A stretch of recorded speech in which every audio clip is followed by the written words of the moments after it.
I'm tempted to just end it there. So, hello, my name's Joe Martin, and I mainly talk about cancelled games and why people shouldn't write for free at VideoBrains. And luckily for you guys, I'm here to talk about the former today. I'm also terrible at PowerPoint, obviously. So, is it left and right on here? Like I said, terrible at PowerPoint. Right. Okay. So today I'm here to talk about Thief. Quick show of hands, just so I know, who here has played Thief? I like the guy that just put his hand up straight away. Who here has played a Thief game? Right, keep your hand up if you've played more than one, more than two, more than three, four. Yeah, oh, one guy keeps his hand up. There's only 4 games. So it doesn't matter. I'm going to go over the entire series. So look forward to that. The Thief series, the history of it, starts in 1998 with Thief, the Dark Project. It's a game that's designed by Randy Smith, and it's released by Looking Glass Studios. And it's sometimes credited as being the first in the stealth genre of games where you sneak around. It's not actually the first. There's like Metal Gear Solid and so on before it. But it's certainly the one that makes the movement popular, right? And it's this really great, weird little game. It's all about, it's set in this medieval world where there's also magic and also some technology, but the technology is all steampunk, but it's also powered by magic.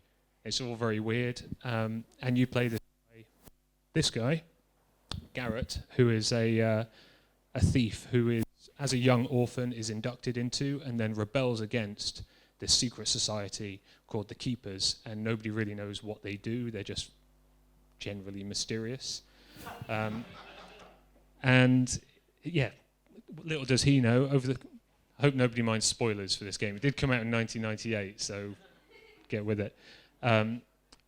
Little does he know at the time, but the Keepers actually let him leave. He leaves because he's obsessed with money and he wants to go his own way, but they let him leave because he's prophesized to save the world.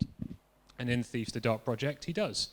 He first starts stealing from and then teams up with this group of technology-obsessed fanatics called the Hammerites to fight against this pagan god who has come back and is going to destroy all technology. Then, a couple of years later, Thief 2, the Metal Age, comes out, and it's the complete opposite. It's still a great game. You still play Garrett, but this time you're teaming up with the pagans to fight against this new technology-obsessed cult that has come up called the Mechanists. And the Mechanists want to eradicate all plant life on the world. So it's very much the complete opposite of the original Thief. Then comes Deadly Shadows, which is Thief 3. And by this point in the history of Thief, all the people that worked at Looking Glass Studios have now basically gone to this new studio called Ironstorm, and they make Deadly Shadows. The design is led by Harvey Smith, who later goes on to make Dishonored. It's a bit of a change from the series, but true to form, it is an inversion of both Thief 1 and Thief 2, in that this time you fight against everybody all at once and work with everybody all at once. So that comes out, and then there's Thief 4, or Fourth, or Thief, depending on where they put the 4 in the logo. But we prefer not to talk about that. And that's the history of Thief. Thank you very much. Or is it? So now we go into the real history of Thief. So this is how Thief began.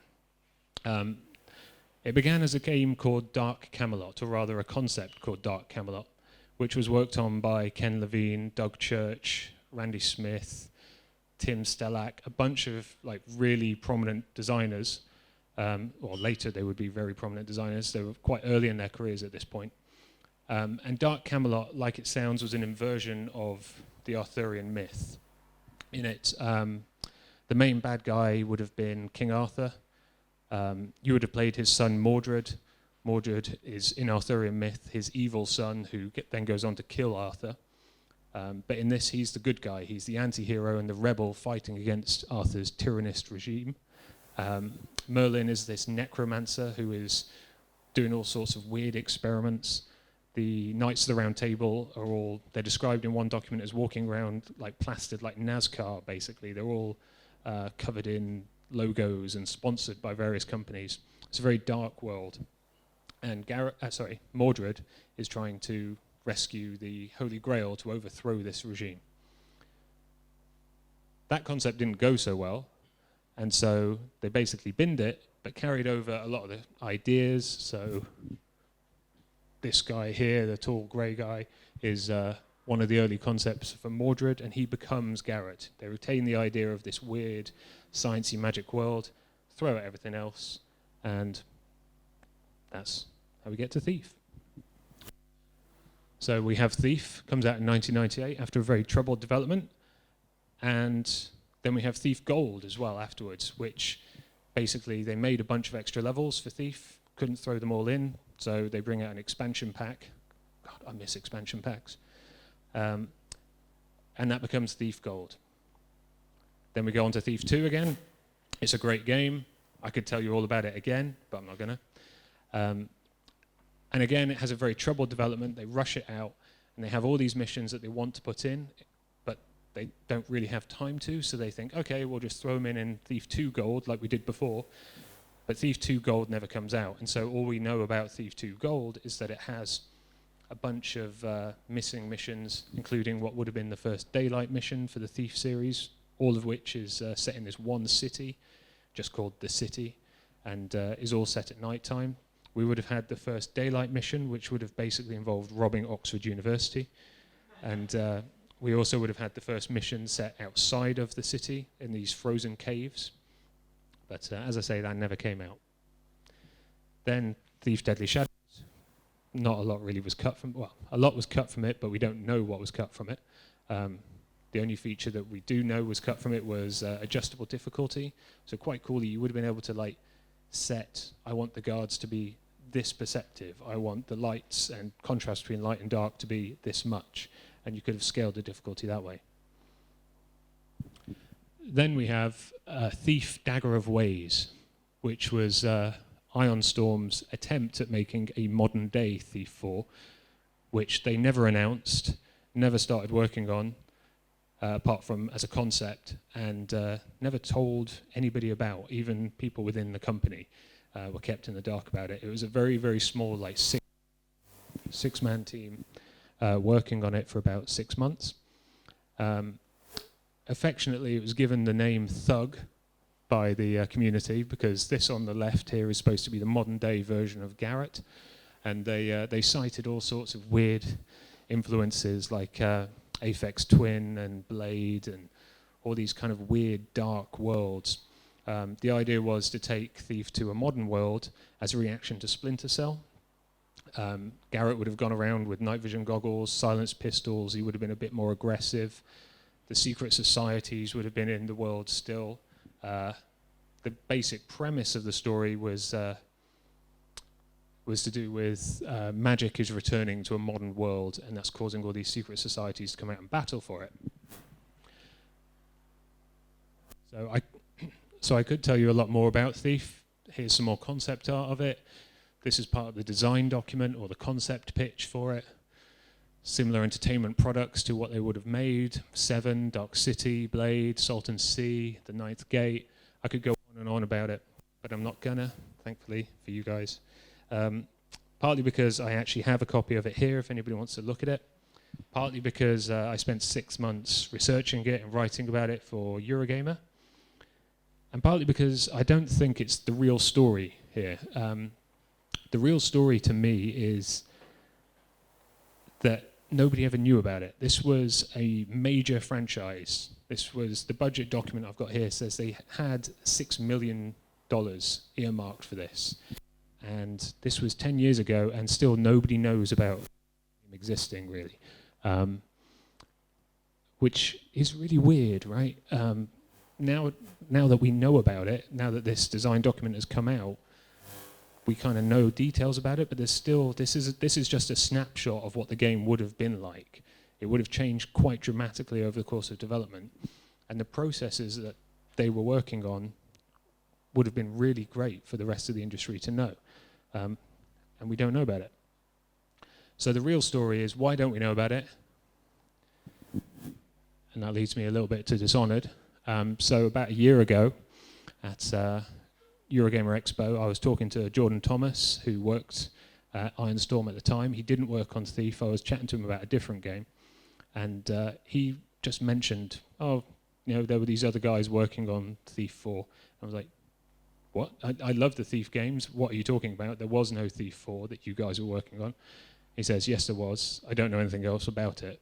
So I go off and I research and I talk to about 10 people, and I spend 6 months going through this university archive, getting all the documents. Nobody will talk to me, basically, including Harvey Smith, who would later go on to work on Dishonored. He's very polite, he's very nice. He says, that is something that I'm aware of, but I'm now working on a similar project at a different company 10 years later. I can't talk about Thief 4 because there are obvious similarities to Dishonored, which is now seen as the spiritual successor to Thief. And that's really troubling to me. This is 10 years after a game that was never announced by a studio which is now closed and was being developed and was eventually cancelled by a publisher which is now also closed, and nobody there will talk to me about even the vaguest thing. They won't even say, you know, yes, this existed, it was like this. Apart from one guy who, after weeks of talking to him, eventually says, yes, I'll tell you a bit about it on the condition that I'm completely anonymous and you never tell anyone else about me. Again, this is 10 years later and no one will even say anything about it. So this is a year ago at VideoBrains, when I was giving a very similar talk to this about Deus Ex. No. And I said back then that I think the full line was, you know, if we don't preserve, if we don't capture this sort of stuff about video games, we're going to lose it forever. 10 years later, at one point, Thief Dagger of Ways was this massive concept that a big company was willing to put $6 million on. There was loads of concept art, there was, you know, prototypes, there was all sorts of stuff that was created. When Eidos eventually closed Ironstorm, they actually had Jordan Thomas stay behind even after all the other staff were gone, and he spent ages writing up all the development projects, putting them onto a server. Eidos then took that server and lost it somehow. So there's all this like lost learning about how we make games like this. I mean, it's quite telling, right? The team that worked on this game also made System Shock 2, which Mike was talking about at the start, and they also made Deus Ex, sorry, the other way around, Deus Ex that Mike was talking about, and System Shock 2 that Tom was talking about. These are big guys. They went on to make BioShock. They went on to make all sorts of games. The processes that they had have kind of been lost. And now all we have are the 3 bits of concept art that I showed you, a budget document, which doesn't say much at all, and the pitch document that I have. We've lost the collective history of these games, and it's kind of sad. It's really sad to be standing in exactly the same place that I was a year ago and be telling the same story after a year of seeing things like PT being taken from the PlayStation Store, and be vindicated by how Thief eventually ended up. But we prefer not to talk about that. And that's my talk.